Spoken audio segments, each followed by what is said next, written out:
ಇದೆಂತ ಪ್ರತಿಮೆಗೊಲ್ಲ. ಕೃಷ್ಣನ್ ಜೊತೆ ರಾಧೆ ಬದಲು ರುಕ್ಮಿಣಿ, ಇದು ಹೇಗಾಗೋಕ್ ಸಾಧ್ಯ? ಕೃಷ್ಣ, ನೀನೇ ತಗೋ ಈ ಪ್ರತಿಮೆನ. ಅಯ್ಯೋ ರಾಧೆ, ರಾಧೆ ನನ್ ಮಾತ್ ಕೇಳು. ರಾಧೆ ನಿಂತ್ಕೋ, ನಿನ್ಗೆ ಸತ್ಯ ಏನು ಅಂತ ನಾನು ಹೇಳ್ತೀನಿ.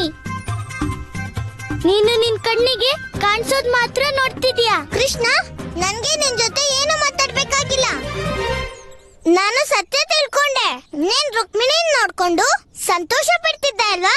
ಸರಿ, ಹಾಗಾದ್ರೆ ನೀನ್ ಖುಷಿಯಾಗಿರು. ಇವತ್ತಿಂದ ರಾಧೆ ಮತ್ತೆ ಕೃಷ್ಣನ್ಗೆ ಯಾವ ಸಂಬಂಧನೂ ಇಲ್ಲ. ರಾಧೆ, ನಾನು ರಾಧೆ ಕೃಷ್ಣನಿ, ಮತ್ತೆ ನೀನು ರಾಧೆ ಗೊಲ್ಲನ ವಿಷಯದಲ್ಲಿ ಹಾಗೆಲ್ಲ ಹೇಳ್ಬಾರ್ದು. ನೀನ್ ಬರೀ ಮಾತಿಗೆ ರಾಧೆ ಕೃಷ್ಣ ಅಷ್ಟೇ. ಸತ್ಯ ಏನು ಅಂದ್ರೆ ನಿನ್ಗೆ ಯಾರಿಷ್ಟ ಆಗ್ತಾರೋ ಅವ್ರವನೇ ಆಗ್ಬಿಡ್ತ್ಯಾ. ಮತ್ತೆ ನನ್ಗೆ ಇಂತಹ ಗೆಳೆಯನ ಅವಶ್ಯಕತೆ ಏನಿಲ್ಲ. ನೀನು ಎಲ್ಲಾರವನು. ಅದಕ್ಕೆ ನಾನು ಹೋಗ್ತಿದ್ದೀನಿ ನಮ್ ಬರ್ಸಾನಕ್ಕೆ. ಸರಿ ರಾಧಿ, ನಾವಿಬ್ರು ಜೊತೆಗೆ ಹೋಗೋಣ. ನಾನು ನಿನ್ನ ಬರ್ಸಾನಕ್ ಬಿಟ್ ಬರ್ತೀನಿ. ಈ ಗೊಲ್ಲಂಗಂತೂ ನಾನಿಲ್ಲಿಂದ ಹೋಗೋದೇ ಬೇಕಾಗಿದೆ.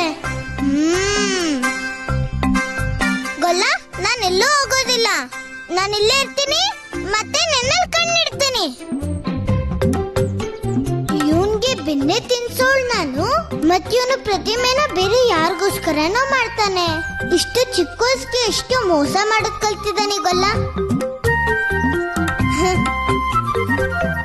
ಅಯ್ಯೋ ರಾಧೆ, ರಾಧೆ, ರಾಧೆ, ಇದ್ರಲ್ಲಿ ಕಣ್ಣಿಡೋ ಅಂತದ್ದೇನಿದೆ? ನಾನಂತೂ ರಾಧೆ ಕೃಷ್ಣನೇ. ಇದೇನಾದ್ರೂ ಸಾಧ್ಯನಾ? ಕೃಷ್ಣ ರಾಧೆನ ಬಿಟ್ಟು ಹೋಗ್ತಾನ?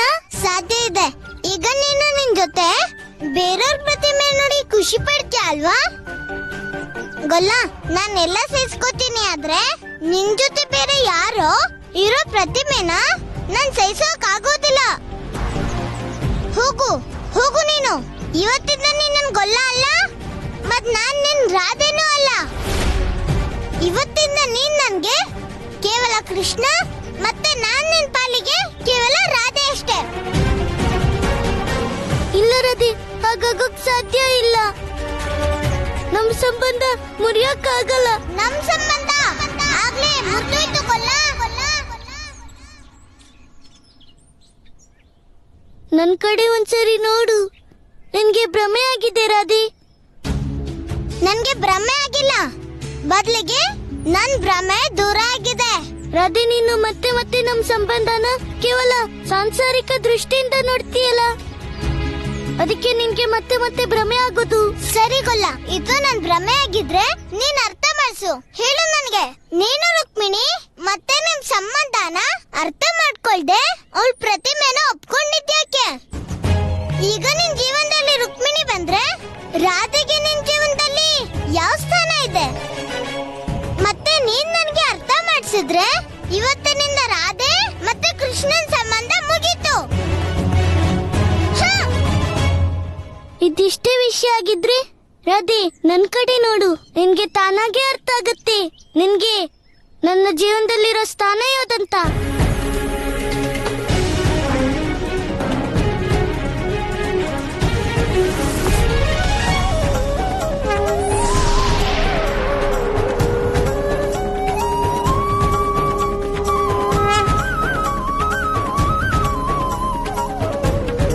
ರಾಧೆ, ಭಕ್ತರ ಹೃದಯದಲ್ಲಿ ನಾನು ವಾಸ ಮಾಡ್ತೀನಿ, ಮತ್ತೆ ನನ್ನ ಹೃದಯದಲ್ಲಿ ನನ್ನ ಗೆಳೆಯರು ವಾಸ ಮಾಡ್ತಾರೆ.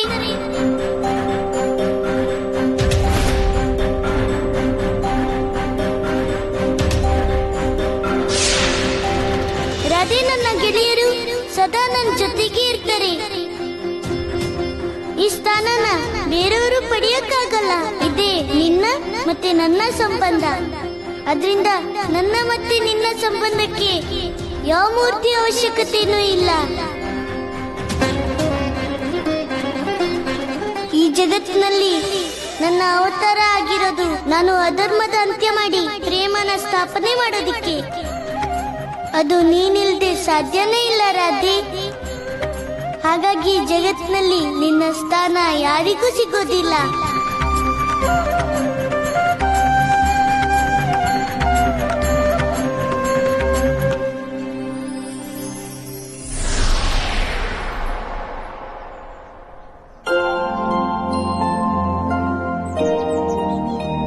ರಾಧೆ, ಏನಾಯ್ತು? ಇಷ್ಟು ಶಾಂತವಾಗಿದೆಯಲ್ಲ ನೀನು? ಗೊಲ್ಲ, ನಾನು ನಿನ್ನ ಹತ್ರ ಏನೋ ಕೇಳ್ತಿದ್ದೆ ಅಲ್ವಾ? ಹಾ ರಾಧೆ, ನಾನು ನಿನ್ ಪ್ರಶ್ನೆಗೆ ಉತ್ತರ ಕೊಟ್ಟಾಯ್ತಲ್ಲ. ರಾಧೆ, ನಿನ್ಗೆ ಸಮಾಧಾನ ಆಯ್ತಾ ನನ್ನ ಉತ್ತರ ಕೇಳಿ?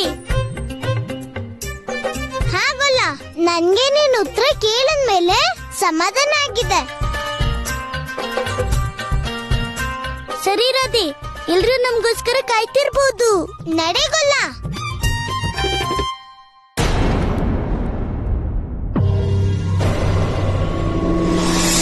ಭಗವಂತ, ನೀವು ಏನಾದ್ರೂ ಯೋಚಿಸಿ. ಅದಕ್ಕೂ ಮೊದಲು ನಂದೊಂದು ವಿನಂತಿ ಇದೆ. ನೀವು ಒಪ್ಪಿಗೆ ಕೊಟ್ರೆ ನಾನು ಹೇಳ.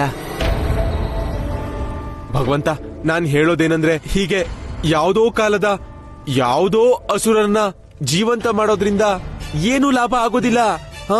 ಅದರಿಂದ ನಮ್ ಜೀವಕ್ಕೂ ಅಪಾಯ ಬಂದ್ಬಿಡುತ್ತೆ. ನೋಡಿದ್ರಲ್ಲ ನೀವು? ಹಾ ಭಗವಂತ. ಸತ್ಯ ಹೇಳಿದೆ ಭದ್ರಾಕ್ಷ.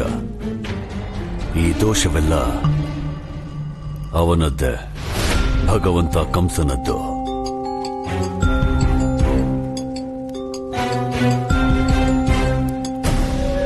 ಅದಂತ ಭಗವಂತ ನೀವು ತೋರಿಸಿದ ಪ್ರತಿ ಮಾರ್ಗವು ನಾವು ಅಸುರರನ್ನು ಮೃತ್ಯುವಿನೆಡೆಗೆ ಕರೆದೊಯ್ಯುತ್ತದೆ. ಈ ಎಲ್ಲ ಅಸಫಲತೆಗೆ ಕಾರಣ ನೀವೇ. ಇಲ್ಲಿ ನಿಮ್ಮ ಭಕ್ತರು ಸಾಯುತ್ತಿರುವಾಗ ನಿಮಗೂ ಜೀವಂತವಾಗಿರುವ ಯಾವ ಅಧಿಕಾರವೂ ಇಲ್ಲ.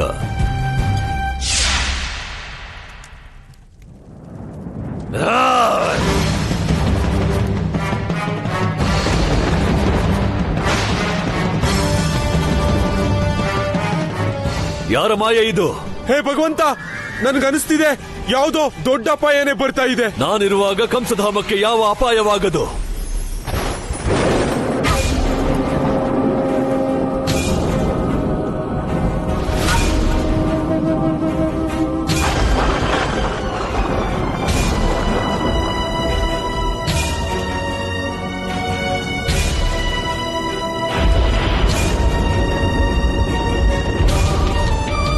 ಮಾತೆ, ಭಗವಂತ,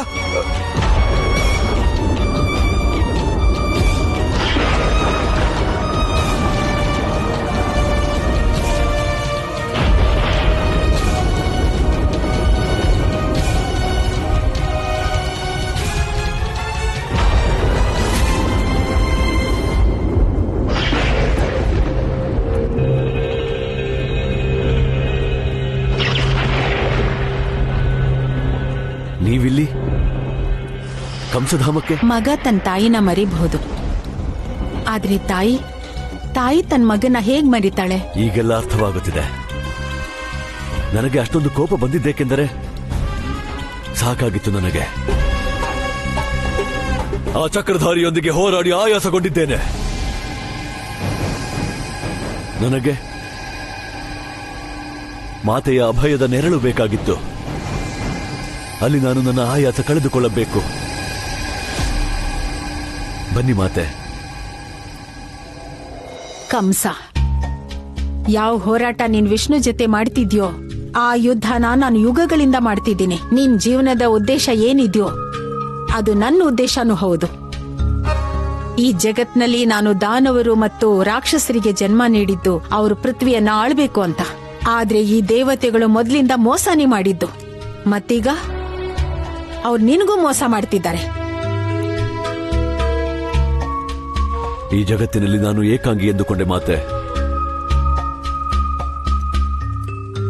ಆದರೆ ನಿಮ್ಮ ಮಾತುಗಳು ನನ್ನ ಮನೋಬಲ ಹೆಚ್ಚಿಸಿವೆ. ಮಗನೇ, ವಿಷ್ಣು ಒಬ್ಬೊಬ್ಬರಾಗಿ ನನ್ನೆಲ್ಲ ಮಕ್ಕಳನ್ನು ಸಾಯಿಸ್ಬಿಟ್ಟ. ನಮೂಚಿ, ದರ್ಜಯ, ಅಜಗ, ಕುಂಭ, ನಿಕುಂಭ, ಕುಚಟ, ಕಪಟ ಎಲ್ಲರನ್ನು, ಎಷ್ಟೆಲ್ಲ ಮಹಾಪರಾಕ್ರಮಿ ಮತ್ತೆ ಬಾಹುಬಲ ಇರೋ ದೈತ್ಯರಿಗೆ ನಾನು ಜನ್ಮ ಕೊಟ್ಟೆ. ವಿಷ್ಣು ಮೋಸ ಮಾಡಿ ಅವರೆಲ್ಲರನ್ನು ಕೊಂದ್ಬಿಟ್ಟ. ಮತ್ತೀಗ ಅವನು ನಿನ್ನನ್ನು ಕೊಲ್ಲಕ್ ಹೊರಟಿದ್ದಾನೆ. ತಿಳಿದಿದೆ. ಆದ್ರೆ ನೀನ್ ಚಿಂತೆ ಮಾಡ್ಬೇಡ ಮಗು. ವಿಷ್ಣು ಜೊತೆಗೆ ಯುದ್ಧ ಮಾಡ್ತಾ ಮಾಡ್ತಾ ಇಷ್ಟು ವರ್ಷಗಳಲ್ಲಿ ಅವನ್ನೆಲ್ಲ ಕುತಂತ್ರನೂ ನಾನು ಅರ್ಥ ಮಾಡ್ಕೊಂಡೆ. ಈಗ ನಾನು ದಾನವ ಮಾತೆ ದಾನು ನಿನಗ್ ಹೇಳ್ತಿದ್ದೀನಿ, ಆ ವಿಷ್ಣು ಅಂತ್ಯನ ಹೇಗ್ ಮಾಡ್ಬೇಕು ಅಂತ. ಯಾವ ಪುತ್ರನೊಂದಿಗೆ ನಿಮ್ಮಂತ ಮಾತೆ ಇರುವಳೋ ಅವನಿಗೆ ಚಿಂತೆ ಯಾವ ವಿಷಯಕ್ಕೆ? ನಾರಾಯಣ ನಾರಾಯಣ. ಪ್ರಭು, ಈ ದೇವಿ ದಾನು ಯಾರು? ಇವಳೇಕೆ ಕಂಸನ ಸಹಾಯಕ್ಕೆ ಬಂದಿದ್ದಾಳೆ? ದೇವರ್ಷಿ, ಇವರು ಮಾತೆ ದಾನು. ನಾರಾಯಣ ನಾರಾಯಣ. ಮಾತೆಯೇ? ಪ್ರಭು, ನನಗೇನು ಅರ್ಥವಾಗಲಿಲ್ಲ. ನೀವು ಇವರನ್ನು ಮಾತೆ ಎಂದೇ ಸಂಬೋಧಿಸುತ್ತಿದ್ದೀರಿ.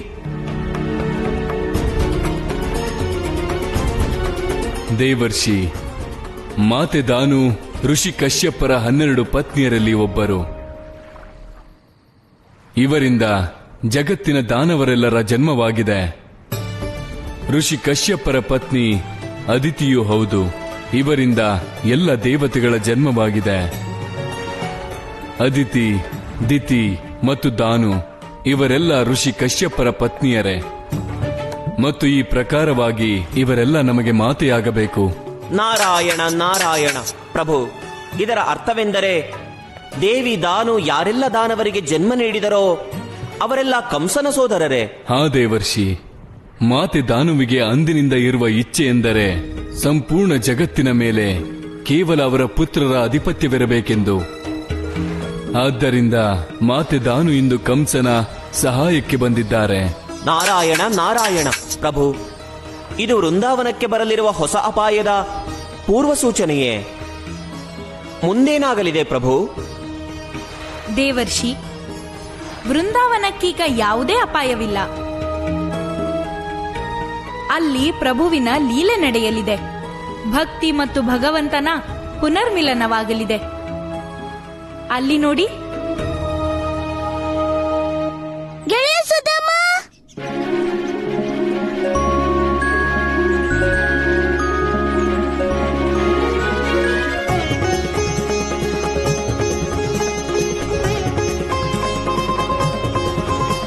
ಗೆಳೆಯ ಸುಧಾಮ,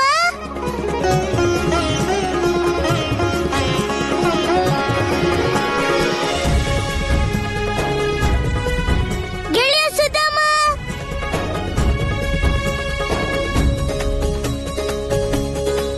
ಪ್ರಭು,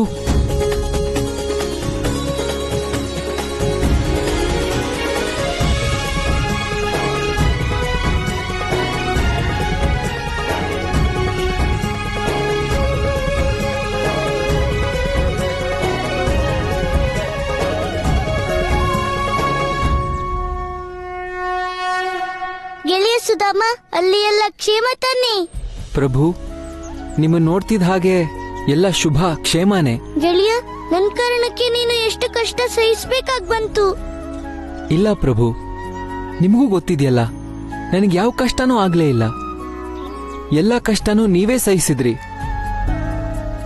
ಹಿರಣ್ಯಕಶಿಪು ನನಗೆ ಎಷ್ಟು ಯಾತನೆ ಕೊಟ್ಟ, ಆದ್ರೆ ಆ ಯಾತನೆಯೆಲ್ಲ ನೀವೇ ಅನುಭವಿಸಿದ್ರಿ. ಆದ್ರೆ ಸುಧಾಮ, ಹಿರಣ್ಯಕಶಿಪು ನಿನ್ನ ಬಂಧಿಸಿಟ್ಟಿದ್ದ, ನಿನ್ಗೆ ನೋವು ಕೊಟ್ಟ. ಆದ್ರೆ ನಾನ್ ನಿನ್ನ ಹತ್ರ ಬರೋದಕ್ಕೆ ಎಷ್ಟು ತಡ ಮಾಡ್ದೆ. ಇಲ್ಲ ಪ್ರಭು, ನೀವು ಯಾವತ್ತೂ ನನ್ ಜೊತೆಗೇ ಇದ್ರಿ. ನಾನ್ ನಿಮ್ ಭಕ್ತಿಯಲ್ಲೇ ಮುಳುಗಿದ್ದೆ. ನನಗಂತೂ ಗೊತ್ತೇ ಆಗ್ಲಿಲ್ಲ ಏನಾಯ್ತೋ, ಯಾಕಾಯ್ತೋ, ಹೇಗಾಯ್ತೋ. ನನ್ನ ಹೃದಯದಲ್ಲಿ ಕೇವಲ ನೀವೇ ಇದ್ರಿ. ಗೆಳೆಯ, ನಿನ್ನ ಗಂಟಲ್ಲಿ ಏನಿದೆ? ಇಲ್ಲ ಇಲ್ಲ ಪ್ರಭು, ಏನಿಲ್ಲ. ಭಗವಂತನ ಹತ್ರ ಬರೀ ಕೈಯಲ್ಲಿ ಬಂದಿದ್ಯಾ? ಭಕ್ತರೆಲ್ಲ ಪ್ರಸಾದ ಅಥವಾ ನೈವೇದ್ಯ ತರ್ತಾರೆ. ಹೇಳು, ನೀನ್ ಏನ್ ತಂದಿದ್ಯಾ? ಭಕ್ತಿನೇ ನೈವೇದ್ಯಕ್ಕೆ ತಂದಿದ್ದೀನಿ ಪ್ರಭು. ನನ್ನ ಹತ್ರ ಭಕ್ತಿ ಬಿಟ್ರೆ ಕೊಡೋಕ್ ಬೇರೆ ಏನೂ ಇಲ್ಲ. ಸುಳ್ಳು ಹೇಳ್ಬೇಡ ಗೆಳೆಯ, ಇಲ್ಲಿ ತೋರ್ಸು, ಏನಿದೆ ಇದ್ರಲ್ಲಿ?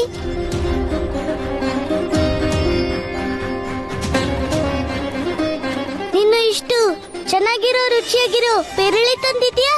ಹಾ ಪ್ರಭು, ದಾರಿಯಲ್ಲಿ ಬೇರೆ ಏನೂ ಸಿಗ್ಲೇ ಇಲ್ಲ. ಕ್ಷಮಿಸ್ಬಿಡಿ ಪ್ರಭು, ಎಲ್ಲಾ ಪೇರ್ಲೇನೂ ಕಾಯಿ ಜೊತೆಗೆ ಸಿಹಿ ಇಲ್ಲ. ನಿಮ್ಗೆ ತಿನ್ನೋದ್ರಲ್ಲಿ ಆನಂದ ಸಿಗಲ್ಲ, ಹಾಗಾಗಿ ಮುಚ್ಚಿಟ್ಟಿದ್ದೆ. ಗೆಳೆಯ, ಇದಂತೂ ಜಗತ್ತಿನಲ್ಲಿ ಬಹಳ ಸಿಹಿ ಮತ್ತೆ ಸ್ವಾದಿಷ್ಟ ಇರೋ ಹಣ್ಣು. ನಾನಂತೂ ಈಗ್ಲೇ ಇದೆಲ್ಲ ತಿನ್ಬಿಡ್ತೀನಿ.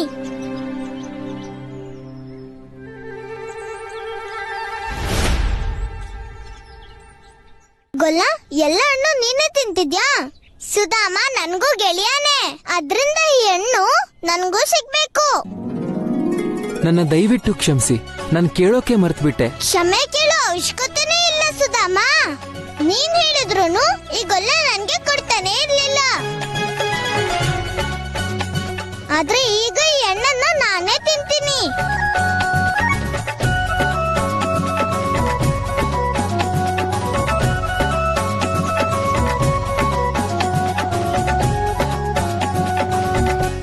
ನಾರಾಯಣ ನಾರಾಯಣ.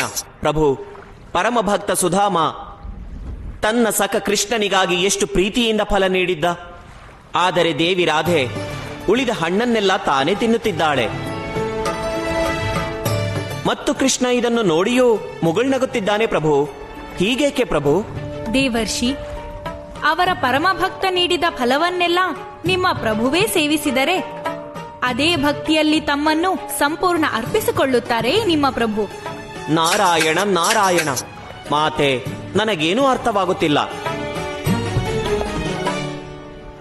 ದೇವರ್ಷಿ, ಪ್ರಭು ಅವರ ಭಕ್ತ ನೀಡಿದ ಒಂದು ಫಲ ಸೇವಿಸಿದರು. ಅದರ ಅರ್ಥವೆಂದರೆ ನಾನು ಅವರಿಗೆ ಜಗತ್ತಿನ ಸರ್ವ ಸುಖ ಮತ್ತು ವೈಭವ ನೀಡಬೇಕು. ಈಗ ಯೋಚಿಸಿ ದೇವರ್ಷಿ, ನಿಮ್ಮ ಪ್ರಭುವೇನಾದರೂ ಸುಧಾಮ ನೀಡಿದ ಫಲವನ್ನೆಲ್ಲ ಸೇವಿಸಿದರೆ ನಾನು ಸುಧಾಮನಿಗೆ ಸಂಪೂರ್ಣ ಜಗತ್ತನ್ನೇ ನೀಡಬೇಕಾಗುವುದು. ನಿಮ್ಮ ಪ್ರಭು ತಮ್ಮ ಭಕ್ತರಿಗೆ ಅವರ ಸರ್ವಸ್ವವನ್ನೂ ಅರ್ಪಿಸುತ್ತಾರೆ. ಆದ್ದರಿಂದ ರಾಧೆಯೇ ಉಳಿದ ಫಲ ಸೇವಿಸಬೇಕಾಯಿತು ದೇವರ್ಷಿ.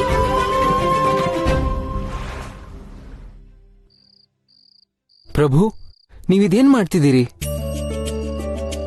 ಇಲ್ಲಿ ಕೊಡಿ, ನನಗ್ ಕೊಡಿ. ಇದನ್ನ ನಾನೇ ಸ್ವತಃ ಮಾಡ್ಕೋತೀನಿ. ಸುಧಾಮ, ಆಗಾಗ ನನ್ಗೂ ಅವಕಾಶ ಸಿಗೋದ್ ಬೇಡ್ವಾ ನನ್ನ ಭಕ್ತರ ಋಣ ತೀರ್ಸೋಕೆ? ಪ್ರಭು, ನೀವಿದೇನ್ ಹೇಳ್ತಿದ್ದೀರಿ? ನನ್ನಂತೋನ್ ಋಣ ನಿಮ್ಮೇಲೆ ಹೇಗಿರೋಕ್ ಸಾಧ್ಯ ಪ್ರಭು?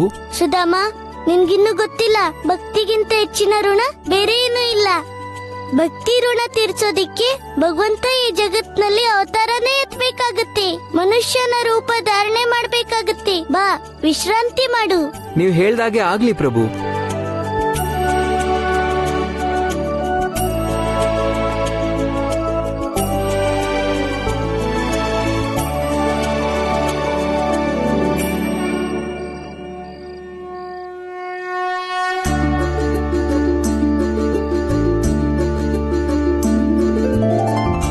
ಭಕ್ತನಿಗೊಲಿದಿಹ ನೀ ಭಗವಂತ, ಭಕ್ತನ ಸೇವೆಯ ಗೈದಿಹ ನಗುತ.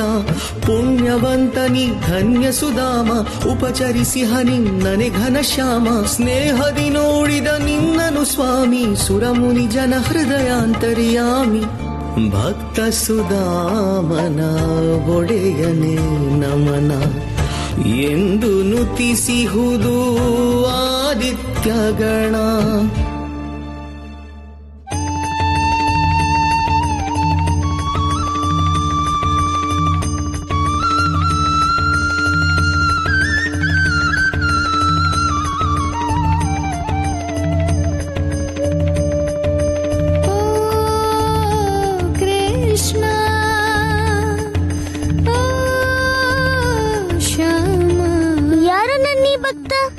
ನನ್ನನ್ನ ಇಷ್ಟು ಭಕ್ತಿ ಮತ್ತೆ ಕರುಣೆಯಿಂದ ಕರೀತಿರೋದು?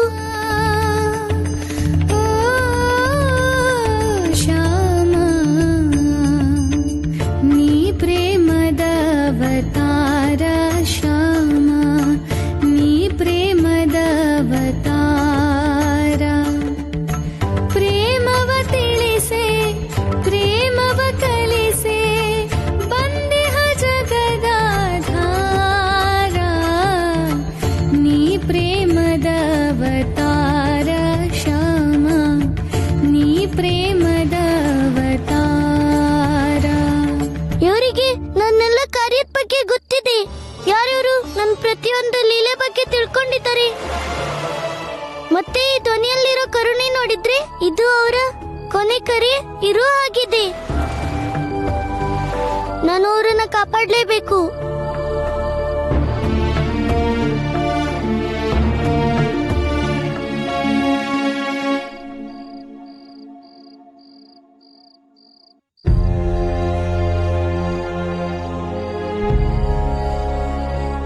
ರಾತ್ರಿ ಇಷ್ಟೊತ್ತಲ್ಲಿ ಪ್ರಭು ಎಲ್ಲಿ ಹೋದ್ರು?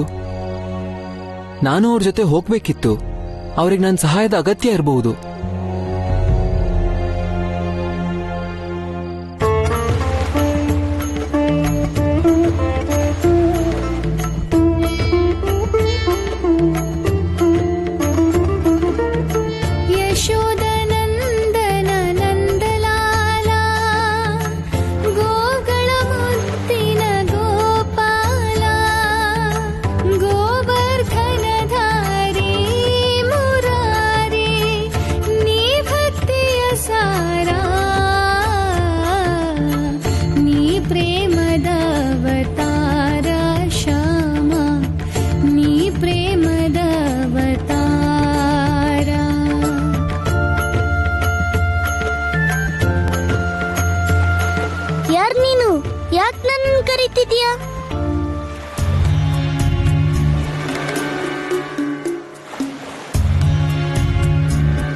ಹೇ ಪ್ರಭು, ನೀವ್ ಬಂದ್ಬಿಟ್ರಾ?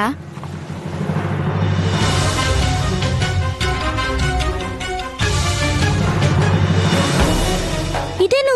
ನಾನು ನನ್ನ ಭಕ್ತನ್ನ ಕಾಪಾಡಲೇಬೇಕು.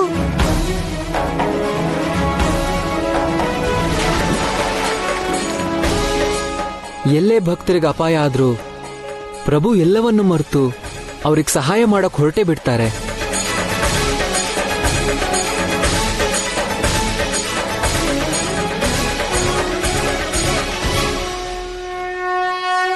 ಪ್ರಭು, ಇವನಿಗೆ ಪ್ರಜ್ಞೆ ಇಲ್ಲ.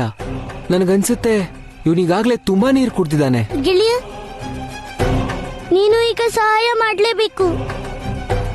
ನಾವು ಇವನು ಕುಡ್ದಿರೋ ನೀರನ್ನ ತೆಗಿಬೇಕು. ಹಾ ಪ್ರಭು.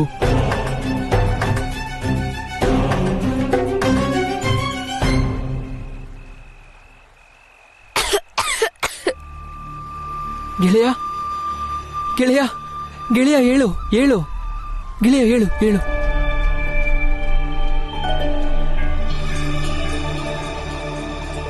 ಗೆಳೆಯ, ನಿನ್ಗೆ ಏನೂ ಆಗಿಲ್ಲ ತಾನೆ? ನಿನ್ ದೇಹಕ್ಕೆ ಈಗ ಹೇಗನ್ಸ್ತಿದೆ? ಹೇ ಪ್ರಭು, ನಿಮ್ ದರ್ಶನ ಪಡೆದು ನಾನ್ ಧನ್ಯನಾಗ್ಬಿಟ್ಟೆ.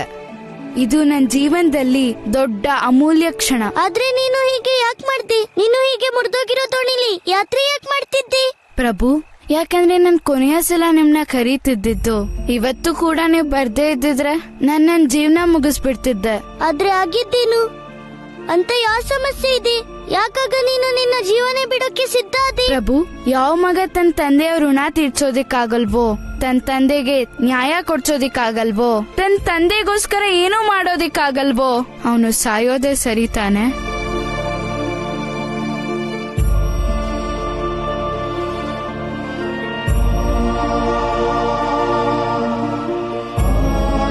ತಾಳ್ಮೆ ಇರ್ಲಿ ಗೆಳೆಯ. ಈಗ ಮೊದಲು ನಮ್ಗೆ ಹೇಳು, ನಿನ್ ತಂದೆಗೆ ಏನಾಗಿದೆ ಅಂತ. ಕಂಸ, ನಿನಗೆ ಆ ವಿಷ್ಣು ಜಾಲದ ಬಗ್ಗೆ ಅರಿವಿದೆ. ಆದ್ರೆ ಅವನ ಮಾಯೆ ಬಗ್ಗೆ ಅರಿಯೋದಂದ್ರೆ ಈ ಸೃಷ್ಟಿಯ ರಹಸ್ಯ ಅರಿಯೋ ಅಷ್ಟೇ ಕಠಿಣವಾದ್ದು. ವಿಷ್ಣು ಮಾಯೆ ರಚಿಸೋದಿಲ್ಲ, ಬದಲಾಗಿ ಮಾಯೆಯೇ ಅವನೊಳಗೆ ವಾಸ ಮಾಡುತ್ತೆ. ಮಾಯೆ ಅವನಲ್ಲೇ ಜನ್ಮ ತಾಳೋದು. ಈ ಜಗತ್ತಿನ ಎಲ್ಲ ಭ್ರಮೆಯೂ ಅವನಲ್ಲೇ ಜನ್ಮ ಪಡೆಯೋದು. ಈ ಜಗತ್ತಿನ ಎಲ್ಲ ಮೋಸವೂ ಅವನಲ್ಲೇ ಹುಟ್ಟೋದು. ಆತ ಲೀಲಾಧಾರಿ, ಸಮಸ್ತ ಲೀಲೆಗಳ ಆಧಾರ. ಆ ವಂಚಕನ ಮಾಯೆಯನ್ನು ನಾನು ಬಹಳ ಚೆನ್ನಾಗಿ ಅರಿತಿದ್ದೇನೆ ಮಾತೆ. ಅವನು ನನ್ನ ಎಷ್ಟು ಅಸುರರ ನಾಶ ಮಾಡಿದ್ದಾನೆ. ಹೀಗೆ ರಾಕ್ಷಸರನ್ನು ಸಾಯಿಸೋದಂದ್ರೆ ಅವನಿಗೆ ಬಹಳ ಸುಲಭನೇ. ನನ್ನ ಎಂತೆಂತಹ ಮಕ್ಕಳನ್ನು ಸಾಯಿಸಿದ್ದಾನೆ ಅವನು. ಅವರು ಅಮರರಾಗಿದ್ರು. ಅವರಿಗೆ ಬ್ರಹ್ಮನ ವರದಾನ ಪ್ರಾಪ್ತವಾಗಿತ್ತು. ಎಂದೆಲ್ಲ ನನ್ನ ಮಕ್ಕಳು ಮೃತ್ಯುವನ್ನು ಬಂಧಿಸಲು ಪ್ರಯತ್ನಿಸಿದರೋ ಆಗ ವಿಷ್ಣುನೇ ಅವರನ್ನು ಮೋಸದಿಂದ ಸಾಯಿಸಿದ್ದು. ಈಗ ನೀವೇ ಹೇಳಿ ಮಾತೆ, ಆ ವಿಷ್ಣುವನ್ನು ಕ್ಷೀರಸಾಗರದಿಂದ ಹೊರಗೆ ಎಳೆದು ಹೇಗೆ ಸಾಯಿಸಲಿ ನಾನು? ಇದೇ ನನ್ನ ಜೀವನದ ಏಕಮಾತ್ರ ಉದ್ದೇಶ. ಅವನನ್ನು ಸಾಯಿಸೋಕೆ ಕೇವಲ ಒಂದು ಉಪಾಯ ಇದೆ. ಅದೇನು? ವಿಷ್ಣುವಿನ ದಶಾವತಾರದಲ್ಲಿ ಎಲ್ಲಕ್ಕೂ ಹೆಚ್ಚು ಪ್ರಭಾಹೀನ ಮತ್ತು ಬಲಹೀನವಾದ ಒಂದು ಅವತಾರವಿದೆ. ಆತ ಭಿಕ್ಷೆ ಬೇಡ್ತಾನೆ. ಆತ ದೇವಾನೂ ಅಲ್ಲ, ಹಿಂಸ್ರಕ ಪಶು ಅಲ್ಲ, ಬದಲಾಗಿ ಮನುಷ್ಯ ಆತ. ಮಾನವರಲ್ಲಿ ಎಂತಹ ಮಾನವನೆಂದರೆ ಆತ ಶಸ್ತ್ರವನ್ನಲ್ಲ, ಶಾಸ್ತ್ರದ ಧಾರಣೆ ಮಾಡಿದ್ದಾನೆ. ಖಡ್ಗದ ಸ್ಥಾನದಲ್ಲಿ ಭಿಕ್ಷಾ ಪಾತ್ರೆ ಹಿಡಿದಿದ್ದಾನೆ. ಜನಿವಾರ ಧಾರಣೆ ಮಾಡಿದ್ದಾನೆ. ಕೇವಲ ಆ ಅವತಾರ ಒಂದೇ ಆ ವಿಷ್ಣುವಿನ ಅಂತ್ಯಕ್ಕೆ ಕಾರಣ ಆಗಬಹುದು.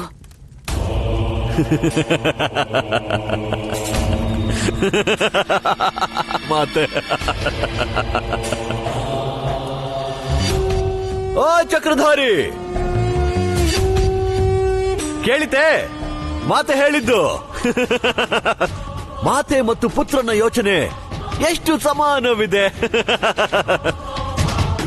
ಅರ್ಥವಾಯ್ತಲ್ಲ? ಅರ್ಥವಾಗಿದೆ. ಹಾಗಾದ್ರೆ ಬಾ ಬಾ, ಮಾತೆ ಮತ್ತು ಪುತ್ರ ನಿನ್ನ ಪ್ರತೀಕ್ಷೆ ಮಾಡುತ್ತಿದ್ದಾರೆ. ಶಿವಾಂಗ, ನಿನ್ ದುಃಖನ ಯಾಕೆ ಮುಚ್ಚಿಡ್ತೀಯಾ? ನೀನು ಕೃಷ್ಣನ್ ವೃಂದಾವನದಲ್ಲಿದ್ಯಾ? ನನ್ ಪ್ರಭುವಿನ ಎದುರಲ್ಲಿದ್ಯಾ? ಹೇಳ್ಕೊ ನಿನ್ ನೋವಿನ ಕಥೆನ, ಯಾಕಂದ್ರೆ ದುಃಖ ಹಂಚ್ಕೊಂಡ್ರೇನೆ ಕಡಿಮೆ ಆಗೋದು. ನೀನ್ ನಿಜ ಹೇಳ್ತಿದ್ಯಾ ಗೆಳೆಯ, ಆದ್ರೆ ನನ್ಗಿಲ್ಲಿ ಏನಾಯ್ತು ಅರ್ಥ ಆಗ್ತಿಲ್ಲ. ನಾನದನ್ ಹೇಗ್ ಹೇಳಿ?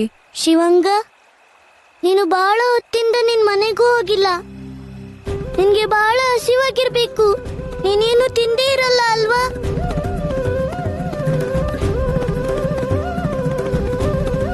ಅದಕ್ಕೆ ನೀನೀಗ ವೃಂದಾವನದ ಬೆಣ್ಣೆ ತಿನ್ನು. ತಿನ್ಮೇಲೆ ನಿನ್ ದುಃಖ ಎಲ್ಲ ಸರಿ ಹೋಗ್ಬಿಡತ್ತೆ.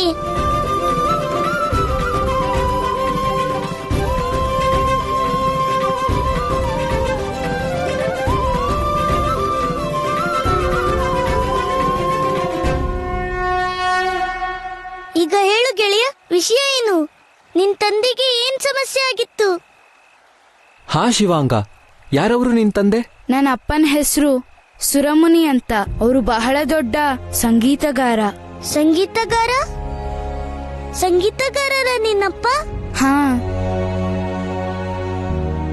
ನಾನು ಅವರಿಂದಲೇ ಸಂಗೀತ ಕಲ್ತ್ಕೊಂಡಿದ್ದು. ಅವ್ರು ಯಾವಾಗ್ಲೂ ಸಂಗೀತದಲ್ಲೇ ಮುಳುಗ್ತಿದ್ರು. ಸಂಗೀತನೇ ಅವ್ರ ಜೀವನ ಆಗಿತ್ತು.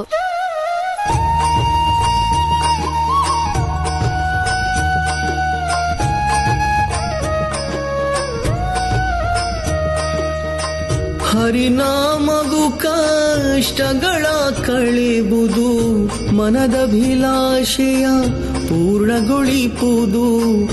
ಮನದಭಿಲಾಷೆಯ ಪೂರ್ಣಗೊಳಿಪುದು. ನಾರಾಯಣನ ದರ್ಶನ ಮಾಡೆ, ನಿಲುವ ಕಂಗಳೊಳು ಕಾಂತಿಯ ನೂಡೆ. ಸೃಷ್ಟಿಲಯಗಳನ್ನು ಮಾಡುವನವನೇ, ಎಲ್ಲರೊಳಿರುತ್ತಾ ಪೊರೆಯುವನವನೇ. ಜೈ ಜೈ ಹರಿ ಜೈ ಮಾಧವ ಮುರಾರಿ, ಹೇ ನಾಥ ನಾರಾಯಣ ವಾಸುದೇವಾ. ಶಿವಾಂಗ, ನಿಮ್ಮಪ್ಪ ಆ ನಾರಾಯಣನ್ ಭಕ್ತರಾಗಿದ್ರಾ? ಹಾ ಗೆಳೆಯ, ನನ್ನಪ್ಪ ನಾರಾಯಣನ ಬಹಳ ದೊಡ್ಡ ಭಕ್ತರು. ಯಾವಾಗ್ಲೂ ಅವ್ರ ಬಾಯಿಂದ ನಾರಾಯಣನ್ ಜಪ ಕೇಳ್ತಿತ್ತು. ಅವರೇ ನನ್ಗೆ ನಾರಾಯಣನ ಭಕ್ತಿಗೀತೆ ಕಲಿಸಿದ್ದು. ಶಿವಂಗ, ಈಗ ನನ್ ಮೇಲೆ 2 ಋಣ ಇದೆ. ಒಂದು ನಿನ್ನ ಭಕ್ತಿಯದ್ದು, ಮತ್ತೆ ಇನ್ನೊಂದು ನಿನ್ನ ಅಪ್ಪನ ಭಕ್ತಿಯದ್ದು. ಆಮೇಲೆ ಏನಾಯ್ತು ಶಿವಾಂಗ? ಅಪ್ಪ ನನ್ಗೆ ಪ್ರತಿದಿನ ಸಂಗೀತ ಕಲಿಸ್ತಿದ್ರು. ಹೀಗೆ ಒಂದಿನ, ನೋಡು ಮಗು, ಸಂಗೀತ ವಾದ್ಯಯಂತ್ರದಲ್ಲ, ಬದಲಾಗಿ ವ್ಯಕ್ತಿಯ ಹೃದಯದಲ್ಲಿ ಹುಟ್ಟೋದು. ಸಂಗೀತ ಮನುಷ್ಯನ ಅಂತರಾತ್ಮದಿಂದ ಹರಿಯೋದು. ಹಾಗಾಗಿ ಮಗು, ಹೃದಯದಲ್ಲಿ ನಾರಾಯಣನ ಭಕ್ತಿನ ತುಂಬುಕೋ. ಅದಾದ ಮೇಲೆ ನನ್ನ ಜೊತೆಗೆ ಆಲಾಪನ ಹಾಡು. ಸ ರೇ ಗ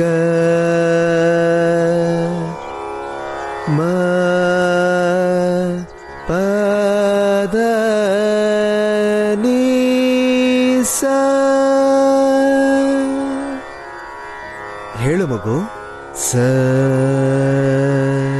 ಸ ರೀ ಗ ಮ ಪ. ಏನಾಗ್ತಿರೋದಿಲ್ಲಿ? ಜೀವನ ಪೂರ್ತಿ ನೀವಂತೂ ಆಲಾಪನೆ ಮಾಡ್ತಾ ಬಂದ್ರಿ. ಈಗ ನಿಮ್ ಮಗನಿಗೂ ಇಂಥದ್ದನ್ನೇ ಕಲಿಸ್ತೀರಾ? ನಿಮ್ ಮಗನನ್ನು ನಿಮ್ಮ ಹಾಗೇನೆ ಸಂಗೀತಗಾರ ಮಾಡೋದಾದ್ರೆ ಇನ್ ಮುಂದೆ ಕುಟುಂಬದ ಪಾಲನೆ ಪೋಷಣೆ ಹೇಗಾಗೋದು? ಅಯ್ಯೋ ಭಾಗ್ಯವಂತೆ, ಭಾಗ್ಯವಂತೆ ಭಾಗ್ಯವಂತೆ ಅಂತ ಹೇಳ್ತಾನೆ ನೀವ್ ನನ್ನ ಭಾಗ್ಯಹೀನ ಮಾಡಿದೀರಾ. ನನ್ನ ಮಗ ಜೀವನ ಪೂರ್ತಿ ಸರಿಗಮಪ್ಪ ಹಾಡೋಕ್ಕಾಗಲ್ಲ. ಅಮ್ಮ, ಆದ್ರೆ ನನಗೂ ಸಂಗೀತ ಇಷ್ಟಾನೇ. ಮಗು, ನೀನು ನಿನ್ನ ತಂದೆ ಪರ ವಹಿಸ್ಕೊಳ್ಳೋ ಯಾವ ಅವಶ್ಯಕತೆನೂ ಇಲ್ಲ. ಏಳು, ಮನೆಗೆ ಹೋಗು ನೀನು.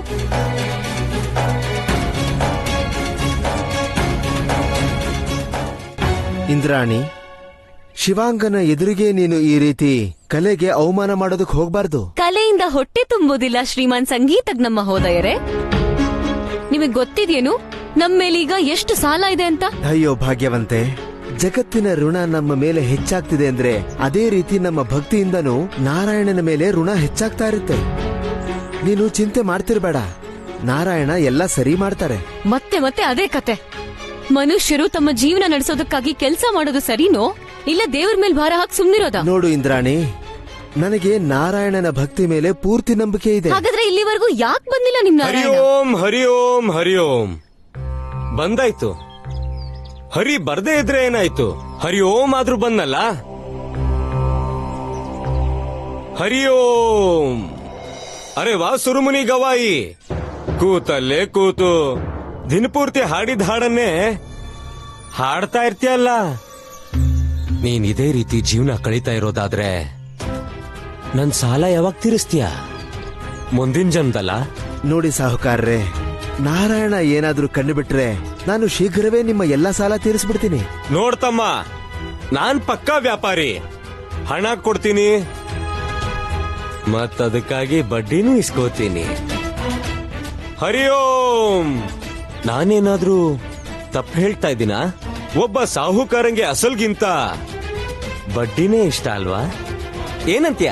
ನನಗೆ ಇನ್ನೂ ಸ್ವಲ್ಪ ದಿವಸ ಸಮಯ ಕೊಡಿ, ನಾನು ನಿಮ್ಮ ಸಾಲದ ಒಂದೊಂದು ಲೆಕ್ಕನೂ ತೀರಿಸ್ತೀನಿ. ಯೋಚನೆ ಮಾಡು ಸುರುಮುನಿ.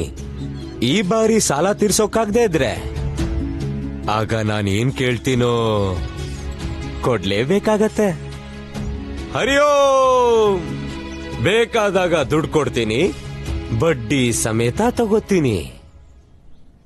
ನನ್ ಸಾಲನ ನೀನೇ ತೀರಿಸ್ಕೊಡು. ನಿನ್ ಸ್ವಾಮಿ ವೀಣೆ ನುಡ್ಸ್ಕೊಂಡೇ ಇರ್ಲಿ ಬಿಡು. ನಿನ್ ಮಗನ್ ಭವಿಷ್ಯದ ಬಗ್ಗೆ ಯೋಚಿಸು.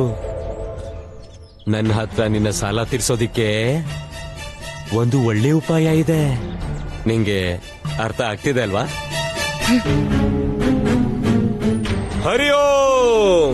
ಬೇಕಾದಾಗ ದುಡ್ಡು ಕೊಡ್ತೀನಿ, ಬಡ್ಡಿ ಸಮೇತ ಕಿತ್ಕೋತೀನಿ. ನಿಮ್ಗೆ ನಿಮ್ ಸಂಗೀತನ ಬಿಟ್ಟು ಬೇರೆ ಏನಾದ್ರೂ ಕಾಣ್ಸತ್ತಾ?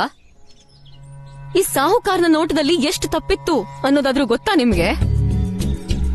ಏನೋ ಹೇಳ್ಬಿಟ್ರಿ ಸಾಲ ತೀರಿಸ್ತೀನಿ ಅಂತ, ಆದ್ರೆ ತೀರ್ಸೋದ್ ಹೇಗೆ? ಇಂದ್ರಾಣಿ, ಅದರ ಚಿಂತೆ ಮಾಡ್ತಿರ್ಬೇಡ. ಆ ನಾರಾಯಣ ಎಲ್ರನ್ನೂ ಭವಸಾಗರದಿಂದಲೇ ಪಾರ್ ಮಾಡ್ತಾನಂತೆ. ಅವನು ಈ ಋಣದಿಂದ ಪಾರ್ ಮಾಡೋದಿಲ್ವಾ?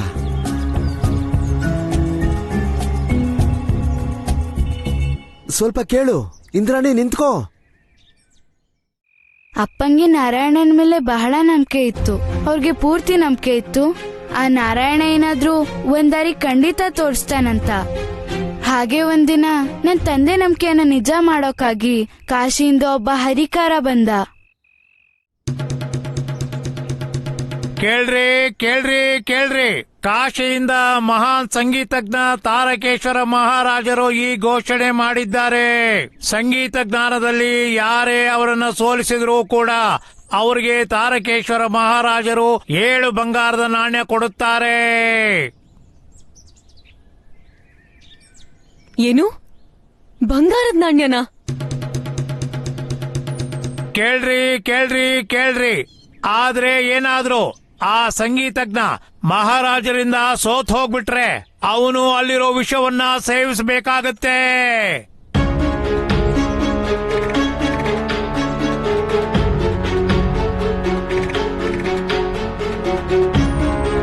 ಇಲ್ಲಿ ಯಾರಿಗಾದ್ರೂ ಆ ಧೈರ್ಯ ಇದ್ರೆ, ಯಾರೇ ತಮ್ಮನ್ನ ಸಂಗೀತಜ್ಞ ಅನ್ಕೊಂಡಿದ್ರೆ ಅವರು ಮುಂದೆ ಬನ್ನಿ ಮತ್ತು ತಾರಕೇಶ್ವರ ಮಹಾರಾಜರ ಜೊತೆ ಸ್ಪರ್ಧೆ ಮಾಡಿ. ಕೇಳ್ರಿ ಕೇಳ್ರಿ ಕೇಳ್ರಿ. ಅಯ್ಯೋ, ಇವನ್ ಸಂಗೀತ ಸ್ಪರ್ಧೆ ಮಾಡೋ ಹರಿಕಾರ ಅಲ್ಲ, ಬದಲಾಗಿ ಸಾವಿನ ಹರಿಕಾರ ಬಂದಿದ್ದಾನೆ. ಇವನಿಗೆ ತಲೆ ಸರಿ ಇಲ್ಲ ಅನ್ಸುತ್ತೆ. ತಾರಕೇಶ್ವರ ಮಹಾರಾಜರ ಜೊತೆ ಪ್ರತಿಸ್ಪರ್ಧೆ ಮಾಡ್ತಾನಂತೆ.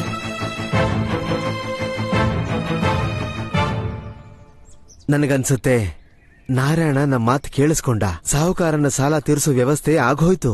ಹಾಗಂದ್ರೆ ನಾನು ಕಾಶಿಗೆ ಹೋಗ್ತೀನಿ. ಅಲ್ಲಿ ತಾರಕೇಶ್ವರ ಮಹಾರಾಜರ ಸಂಗೀತಕ್ಕೆ ಸವಾಲ್ ಹಾಕ್ತೀನಿ. ಸ್ವಾಮಿ, ನೀವು ಕೇಳಿಸ್ಕೊಂಡ್ರಾ? ನೀವೇನಾದ್ರೂ ಸೋತ್ ಹೋದ್ರೆ ಅಲ್ಲಿ ತಟ್ಟೆಲಿರೋ ವಿಷ ಸೇವಿಸ್ಬೇಕು. ಚಿಂತೆ ಮಾಡಬೇಡ ಇಂದ್ರಾಣಿ, ನನಗೆ ನನ್ನ ವಿದ್ಯೆ ಮೇಲೆ ಪೂರ್ತಿ ವಿಶ್ವಾಸ ಇದೆ. ನಾನು ತಾರಕೇಶ್ವರ ಮಹಾರಾಜರನ್ನ ಸೋಲಿಸಿ 7 ಬಂಗಾರದ ನಾಣ್ಯನ ಗೆಲ್ತೀನಿ. ನನ್ನ ಸಂಗೀತ ವಿದ್ಯೆ ಮನೆಗೆ ಲಕ್ಷ್ಮೀನ್ ಕರ್ಕೊಂಡು ಬರುತ್ತೆ. ನಾವು ಸಾಲದಿಂದ ಮುಕ್ತರಾಗ್ತೀವಿ. ಅಪ್ಪ, ನೀವ್ ಹೋಗೋದ್ ಬೇಡ. ಅಲ್ಲಿ ನಿಮ್ಗೆ ಏನಾದ್ರೂ ಆಗ್ಬಿಟ್ರೆ? ಮಗು, ನಿನ್ನ ಅಪ್ಪನ ಸ್ವರದಲ್ಲಿ ಸಾಕ್ಷಾತ್ ನಾರಾಯಣ ಇದ್ದಾರೆ. ಯಾರ ಸ್ವರದಲ್ಲಿ ನಾರಾಯಣ ಇರ್ತಾರೋ ಅವರನ್ನ ಯಾರು ಸೋಲ್ಸೋದಕ್ಕಾಗಲ್ಲ. ಆದ್ರೂ ಅಪ್ಪ. ಮಗು, ನನ್ನ ನಿರ್ಧಾರ ಬದಲಾಗಲ್ಲ. ನೀನು ನನಗೆ ವಚನ ಕೊಡು. ಒಂದು ವೇಳೆ ನಿನ್ನ ಅಪ್ಪನಿಗೇನಾದ್ರೂ ಆಗಿಬಿಟ್ರೆ ನೀನು ಸಂಗೀತ ಮತ್ತೆ ನಾರಾಯಣನ ಭಕ್ತಿನ ಯಾವತ್ತಿಗೂ ಬಿಡಬಾರದು. ಯಾಕೆಂದ್ರೆ ನಾರಾಯಣ ಮಾತ್ರ ನಮಗೆ ಒಳ್ಳೇದು ಮಾಡೋಕ್ಕಾಗೋದು. ಅಪ್ಪ,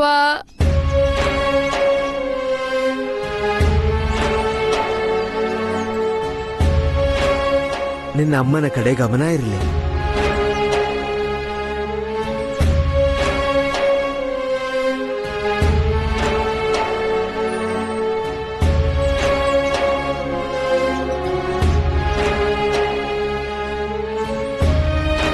ಮತ್ತೆ ಅದೇ ದಿನ ನನ್ನಪ್ಪ ಕಾಶಿಗೆ ಹೊರಟೋದ್ರು ತಾರಕೇಶ್ವರ ಮಹಾರಾಜರ ಜೊತೆ ಸಂಗೀತದ ಪ್ರತಿಸ್ಪರ್ಧೆ ಮಾಡೋಕೆ.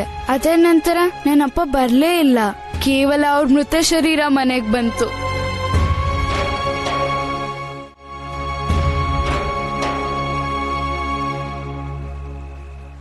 ಗೆಳೆಯ, ಒಬ್ಬ ಪುತ್ರನಿಗೆ ಇದಕ್ಕಿಂತ ದೊಡ್ಡ ದುಃಖ ಮತ್ಯಾವುದೂ ಇರೋದಿಲ್ಲ. ಅರ್ಥನೇ ಆಗ್ತಿಲ್ಲ.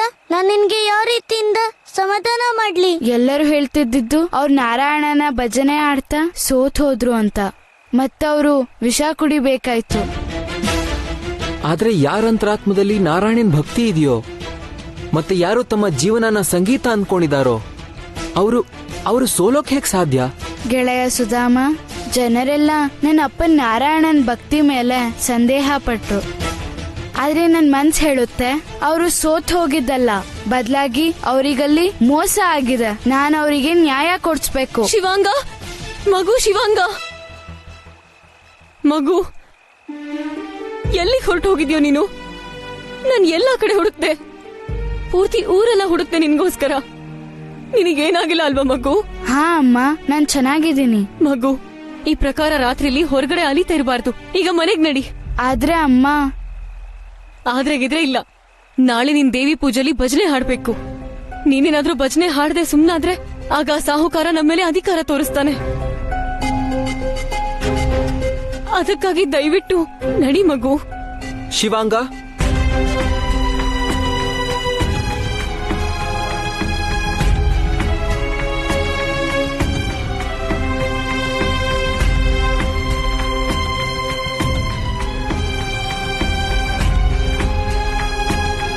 ಗೆಳೆಯ, ಯಾರಾದ್ರೂ ನನ್ನ ಭಕ್ತಿ ಮಾಡಿ ಸೋತೋಗೋದಾ?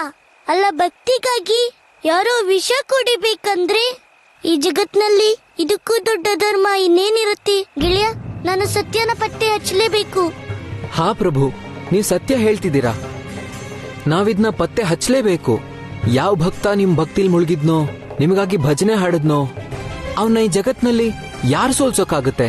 ಆಗ್ಲಿ ಗೆಳೆಯ, ಹಾಗಿದ್ರೆ ಕಾಶಿಗೆ ಹೊರಡೋ ಸಿದ್ಧತೆ ಮಾಡ್ಕೋ.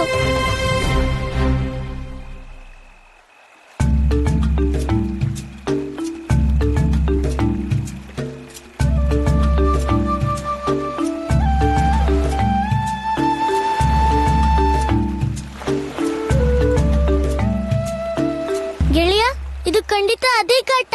ಇಲ್ಲಿ ಸಂಗೀತದ ಸ್ಪರ್ಧೆಗಳು ನಡೆಯುತ್ತೆ. ಯಾರಿದ್ದೀರ ಸಂಗೀತ ತಜ್ಞ? ಯಾರಾದ್ರೂ ಇದ್ದೀರ ಗಾಯಕರು ಈ ಜಗತ್ನಲ್ಲಿ? ಈ ಮಹಾ ಸ್ವರ ಸಾಮ್ರಾಟ ತಾರಕೇಶ್ವರನನ್ನ ಸೋಲಿಸುವಂತವ್ರು ನೋಡಿ. ಒಂದು ಕಡೆ ಸ್ವರ್ಣ ಇದೆ, ಮತ್ತಿನ್ನೊಂದು ಕಡೆ ವಿಷದ ಪಾತ್ರೆ. ಒಂದು ಕಡೆ ಜೀವನ, ಇನ್ನೊಂದು ಕಡೆ ಮೃತ್ಯು. ಈಗ ಯಾರು ಸ್ವರ ಸಾಮ್ರಾಟ ತಾರಕೇಶ್ವರನ್ ಜೊತೆ ಪೈಪೋಟಿ ಮಾಡ್ತಾರೋ ಅವ್ರೇನಾದ್ರೂ ಗೆದ್ದು ಬಿಟ್ರೆ ಆಗ ಅವರಿಗೆ ಸರಿ ಗ ಮ ಪ ದ ನೀ ಸ 7 ಸ್ವರ್ಣದ ನಾಣ್ಯ ಪ್ರಾಪ್ತವಾಗುತ್ತೆ.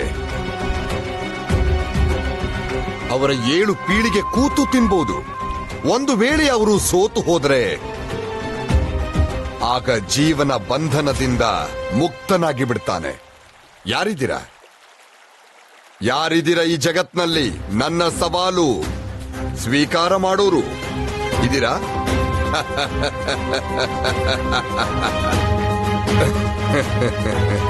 ಓಹೋ, ಇವನೇನ ತಾರಕೇಶ್ವರ? ಇದರ ಅರ್ಥ ಏನಂದ್ರೆ ಇಡೀ ಜಗತ್ನಲ್ಲಿ ನನ್ನ ಎದುರಿಸುವಂತವರು ಯಾರೂ ಇಲ್ಲ. ನನ್ನನ್ನ ಸಂಗೀತ ಯುದ್ಧದಲ್ಲಿ ಮಣ್ಣು ಮುಕ್ಕಿಸೋನು ಯಾರೂ ಇಲ್ಲ. ಒಂದು ವೇಳೆ ಇದ್ರೆ ದಯವಿಟ್ಟು ನನ್ನ ಎದುರು ಬನ್ನಿ. ಇಲ್ದಿದ್ರೆ ನನ್ನನ್ನ ನಾನೇ ಈ ಜಗತ್ತಿನ ಸ್ವರ ಸಾಮ್ರಾಟನಾಗಿ ಘೋಷಿಸಿಕೊಳ್ತೀನಿ. ಸ್ವರ ಸಾಮ್ರಾಟ ತಾರಕೇಶ್ವರ ಮಹಾರಾಜರಿಗೆ, ಸ್ವರ ಸಾಮ್ರಾಟ ತಾರಕೇಶ್ವರ ಮಹಾರಾಜರಿಗೆ, ಸ್ವರ ಸಾಮ್ರಾಟ ತಾರಕೇಶ್ವರ ಮಹಾರಾಜರಿಗೆ, ಸ್ವರ ಸಾಮ್ರಾಟ ತಾರಕೇಶ್ವರ ಮಹಾರಾಜರಿಗೆ. ಸ್ವರ ಸಾಮ್ರಾಟ ಅಲ್ಲ, ಅಸುರ ಸಾಮ್ರಾಟ ಈ ತಾರಕೇಶ್ವರ. ಅವನ ಹತ್ರ ಯಾವ ಯೋಗ್ಯತೆನೂ ಇರ್ಲಿಲ್ಲ. ಯಾರತ್ರ ಇತ್ತೋ ಅವರಿಂದ ಮೋಸದಿಂದ ಕಿತ್ಕೊಂಡ. ಅವರು ವಿಷ ಕುಡಿಯೋಂಗ್ ಮಾಡ್ಬಿಟ್ಟ. ನಿಜ ಹೇಳ್ತಿದ್ಯಾ ನೋಡು, ಇವನ್ನ ಯಾರು ಗೆಲ್ಲಕ್ಕಾಗೋದಿಲ್ಲ. ಬೇರೆಯವ್ರನ್ನ ಇವನು ಮೋಸದಿಂದ ಸೋಲೋ ಹಾಗೆ ಮಾಡ್ಬಿಡ್ತಾನೆ. ಮತ್ತಾನೆ ಸ್ವರ ಸಾಮ್ರಾಟ ಆಗಿರ್ಬೇಕು ಅಂತಾನೆ. ಇಂಥ ಪಾಪಿಗಂತೂ ದೇವರೇ ಶಿಕ್ಷೆ ಕೊಡ್ಬೇಕಷ್ಟೇ. ಅಣ್ಣ, ನೀವು ಯಾವ ಮೋಸದ ಬಗ್ಗೆ ಹೇಳ್ತಿದ್ದೀರಾ? 10 ದಿನದ ಹಿಂದಿನ ವಿಷಯ. ರುಜಮಂಡಲದ ಯಾವ್ದೋ ಊರಿಂದ ಸುರುಮನಿ ಅಂತ ಒಬ್ಬ ಸಂಗೀತಗಾರ ಬಂದಿದ್ದ. ನಾರಾಯಣನ್ ಹೊಗಳ್ತಾ ಎಂತ ಭಜನೆ ಮಾಡ್ತಿದ್ದ. ದೇವಲೋಕದಿಂದ ನಾರಾಯಣನೇ ಇಳಿದು ಬಂದೇನು ಅಂತ ಅನಿಸ್ತಿತ್ತು. ಹಾ, ಎಂಥ ಮಧುರ ಗಾಯನ.